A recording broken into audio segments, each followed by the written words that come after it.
show in a parable to what extent our nature is enlightened or unenlightened. Envision human figures living in an underground cave with a long entrance across the whole width of the cave.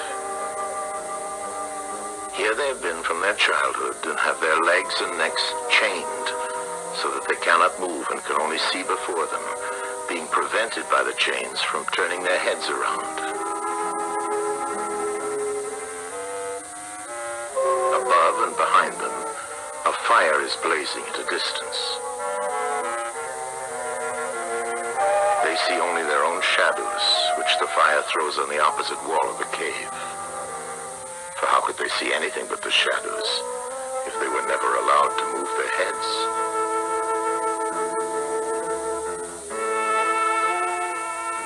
Between the fire and the prisoners, there is a raised way, and a low wall built along the way like the screen which puppet players have in front of them, over which they show the puppets.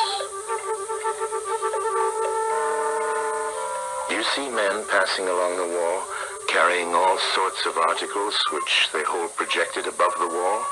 Statues of men and animals made of wood and stone and various materials?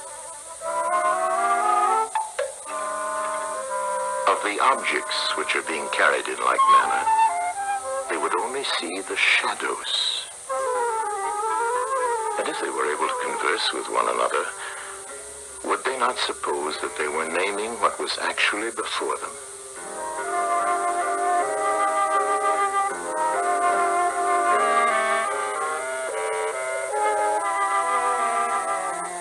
And suppose further that there was an echo which came from the wall. Would they not be sure to think, when one of the passers-by spoke, that the voice came from the passing shadows? To them, the truth would be literally nothing but the shadows of the images. And now look again and see what will naturally follow if one of the prisoners is released.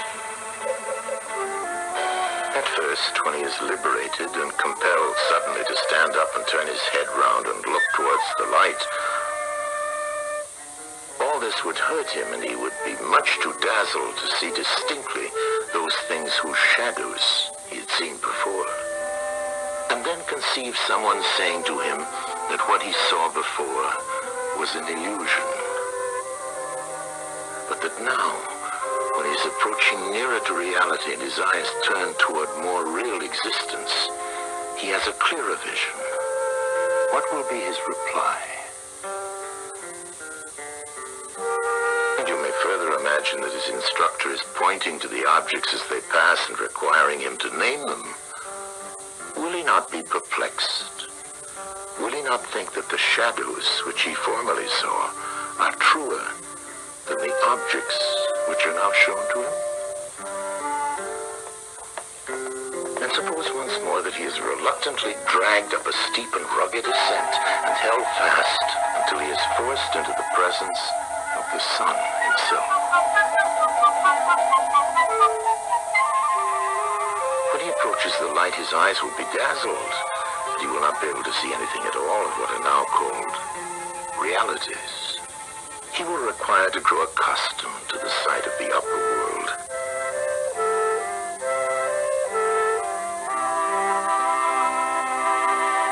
And first he will see the shadows best. Next, the reflections of objects in the water, and then the objects themselves. Then he will gaze upon the stars and the spangled heavens and the light of the moon. He will see the sky and the stars by night. Last of all, he will be able to see the sun, and not mere reflections of it in the water, but he will see the sun in its own proper place and not in another. And he will contemplate the sun as it is. Clearly, he would first see the sun, and then reason about it. And when he remembered his old habitation and what was the wisdom of the cave and his fellow prisoners, do you not suppose that he would bless himself for the change? Pity them?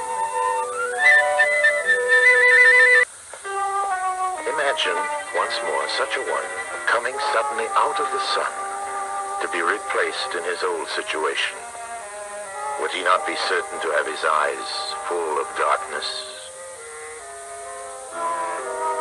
And if there were a contest of measuring the shadows, and he had to compete with the prisoners who had never moved out of the den, while his sight was still weak, and before his eyes had become steady, wouldn't they all laugh at him and say he had spoiled his eyesight by going up there, and that it was better not to even think of ascending?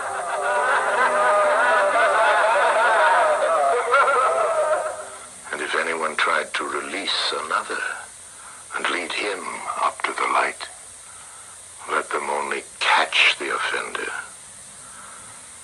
and they would put him to death.